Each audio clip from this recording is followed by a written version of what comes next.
यहाँ से सीधा आपको ले चलते हैं जयपुर की ओर, जहां पर शिक्षा मंत्री मदन दिलावर प्रेस वार्ता कर रहे हैं। दिखाते हैं आपको।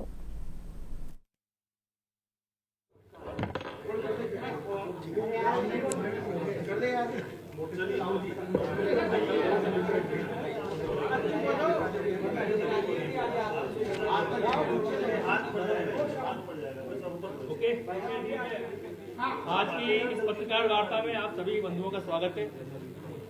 माननीय शिक्षा एवं पंचायती राज मंत्री आदरणीय मदन दिलावर साहब से मैं अनुरोध करूंगा कि आपको संबोधित करें।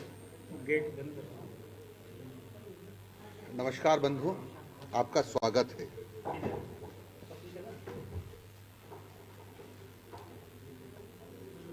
सात नवंबर को राष्ट्रगीत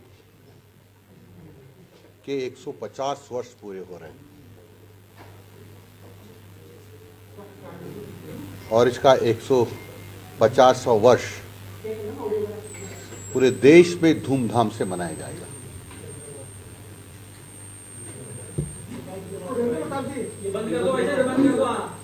ये राष्ट्रगीत, जिसको वंदे मातरम से जाना जाता है, बंकिम दास चट्टोपाध्याय जी ने इसको लिखा था।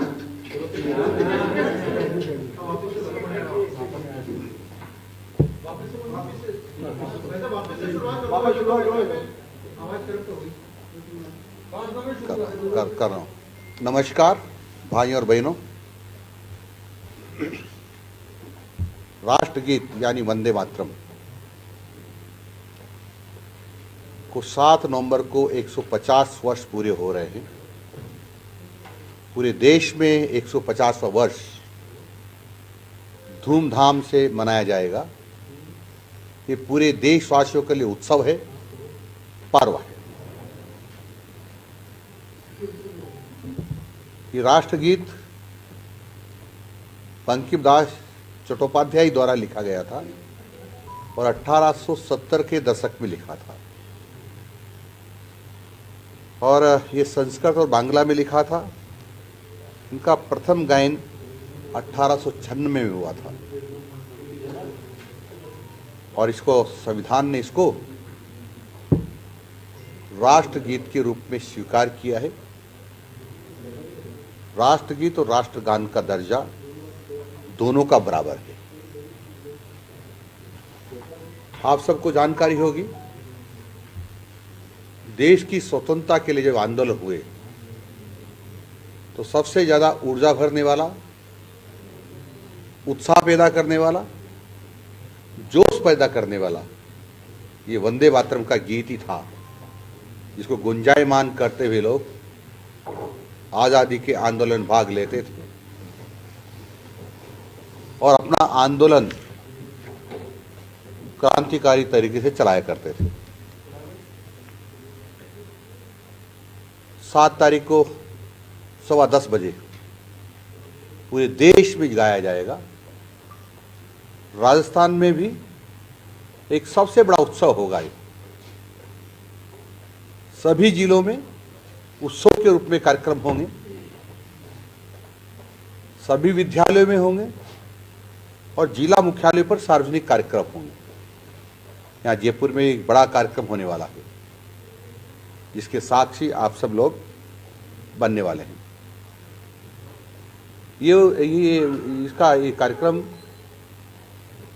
26 नवंबर तक चलेगा, जिस दिन संविधान दिवस है। इसके बीच में वाद विवाद प्रतियोगिताएं भी होंगी। वंदे मातरम की महत्ता बताने के लिए अनेक प्रकार के कार्यक्रम होंगे। ये सब आपको जानकारी में है। ये छोटी सी जानकारी मैंने वंदे मातरम के बारे में आप सब लोगों को दी है। एक निवेदन और मैं आप सब लोगों से करना चाहता हूं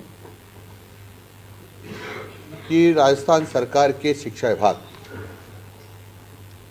पंचायत राज विभाग एवं संस्कृत विभाग ने निर्णय लिया है कि हमारे विभागों में निरंतरता रहेगी इसकी। यानी 7 नवंबर से प्रारंभ होगा ये, तो अनंत काल तक रहने वाला है। यानी हमारे कार्यालय जो खुलेंगे वह वंदे मातरम से प्रारंभ होगा हमारा कार्यालय, और जनगण मन जिसको राष्ट्रगान कहते हैं उस कार्यालय का समापन होगा या कार्यालय बंद होगा। और ये तीनों विभागों में इसकी निरंतरता रहेगी। हमने आदेश जारी कर दिए हैं। मैं निवेदन ये भी करना चाह रहा हूँ आप सब लोगों से, ये जो कामवाजा समय रहेगा वो कार्यालय का समय होगा, क्योंकि अभी तो 10:15 बजे 7 तारीख को तो 10:15 बजे होगा, लेकिन उसके बाद जो हमारे कार्यालय में होगा वो कार्यालय खुलने का जो समय है वो रहेगा, वही यहाँ राष्ट्रगीत गान का समय रहेगा, और जो बंद होने का समय है वही उसका राष्ट्रगीत का समय रहेगा। इसके साथ साथ एक निवेदन और करना चाह रहा हूँ मैं। राजस्थान में हिंदुस्तान का पहला राजकीय बालिका सैनिक विद्यालय, जिसका शिलान्यास हमने बीकानेर में किया है। इसी प्रकार से सीकर में एक दूसरा विद्यालय का किया है। इन दोनों विद्यालयों में बालिकाओं के प्रवेश का कार्यक्रम शीघ्र प्रारंभ होने वाला है, यानी जो अगला शैक्षिक वर्ष होगा उनका विद्यालय प्रारंभ हो जाएगा। उसके पहले हम सारी प्रक्रिया प्रवेश वगैरह की पूरी कर लेंगे। इनके जो प्रधानाचार्य प्रिंसिपल, दूसरा छात्रावास अधीक्षक जिसको वार्डन भी कहते हैं, हमारे मिलिट्री के रिटायर्ड अधिकारी होंगे।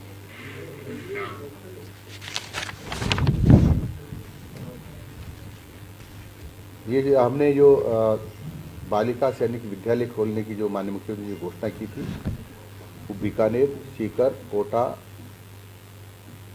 अजमेर, भरतपुर पर, इनमें अभी हम बिल्डिंग बनाएंगे, इसके बाद चालू करेंगे। 2 अभी इसलिए चालू कर रहे हैं कि हमारे पास बिल्डिंग की व्यवस्था हो गई है, इसलिए अभी यहाँ उसको चालू कर रहे हैं। अगला मेरा निवेदन है आप सब लोगों से। मैं मोटी जानकारी देना चाहता हूँ, क्योंकि हमारी सरकार को 2 साल पूरे होने वाले हैं। मैं जब ये शिक्षा विभाग संभाला तब लोगों में एक आवाज़ जोर से थी, हमारी बहुत सालों से प्रमोशन नहीं हुई। मैंने जब आवाज़ को सुना तो लगा कि ये गलत है, अधिकारी कर्मचारियों को प्रमोशन होनी चाहिए थी।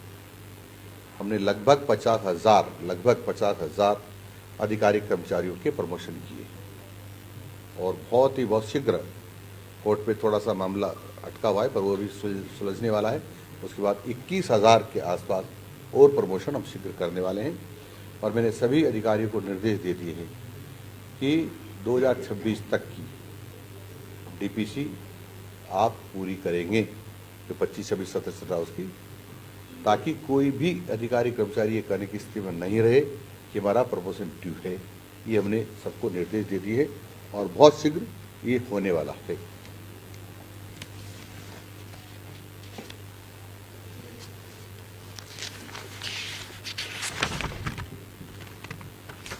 आप सबको जानकारी है कि विद्यालय में अब की बार पहली बार आपने देखा होगा कि जहाँ स्कूलों में दीपावली पर अंधेरा रहा करता था, वहाँ प्रकाश से सारे विद्यालय जगमगाए, दीपोत्सव मनाया गया, और जिसको बिजली युक्त जो लाइटिंग होती वो की गई।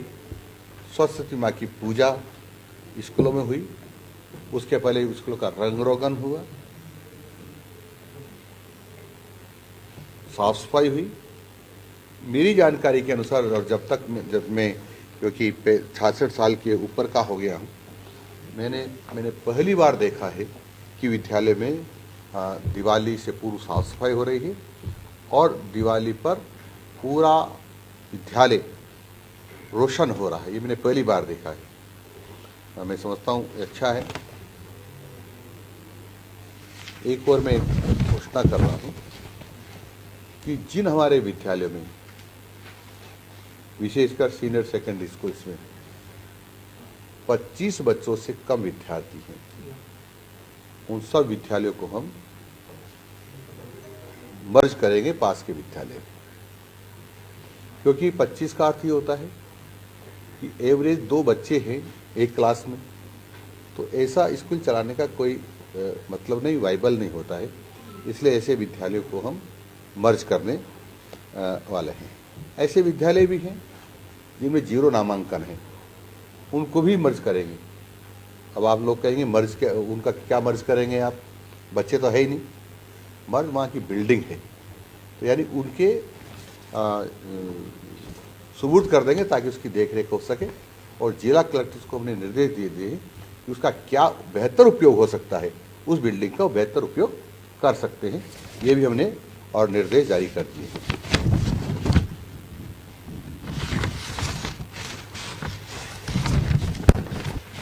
अभी कई बार ये सुनने को मिलता है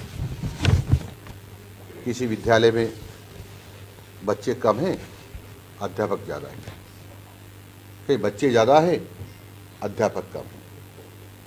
तो हमने ये सारी स्टाफिंग पैटर्न हम कर रहे हैं। स्टाफिंग पैटर्न का तात्पर्य होता है कि बच्चों की संख्या के आधार पर, कक्षा के आधार पर और विषय के आधार पर